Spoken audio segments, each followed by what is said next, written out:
So something that we Christians are kind of fervent or adamant about, and the world sort of looks at with like a strange lack of understanding, is that God is desirable. He is. We are excited about it. We feel that God is someone who, like, why wouldn't you want him? You know, why wouldn't you want to know him? Why wouldn't you want to be involved with him?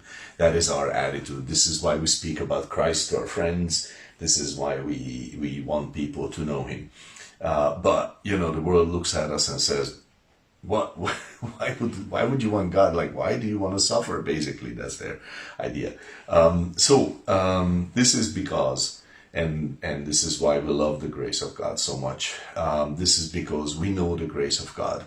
We know the truth of God, and we also know the grace of God. The truth is very healthy for every human being, even though sometimes it's painful. And then the grace of God, it brings like an amazing blessing, not on many amazing blessings. So this is very important for us, this verse. John 1:17, the law was given by Moses, but grace and truth came by Jesus Christ. So, you know, this is amazing.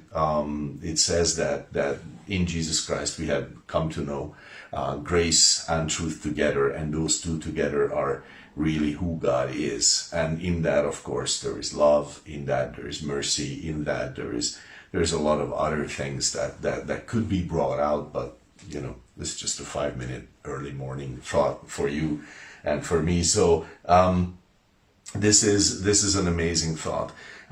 So someone could reasonably ask, so what, like in the Old Testament, this wasn't there, and God was different? Maybe. No, God wasn't different. The law came by Moses, it says, but grace and truth came by Jesus Christ. Well, in the law, Hebrews 10:1, there was the shadow of things to come. So the shadow of grace was there in the law. You know, like for example, with the Yom Kippur, the Day of Atonement, that is definitely a foreshadowing of grace. If you read about that, it's really amazing and actually shows you that. But the world's problem with God is that they have no idea. Well, they have no idea about His truth, but they have definitely no idea about His grace, because the world is not gracious. The world doesn't know grace. People in the world don't know grace, and when we become believers, we don't know grace yet. We don't understand grace yet. I mean, the deepest understanding that the world has about grace is you know, it's a get out of jail free card, and that's it. And grace is so much more than that.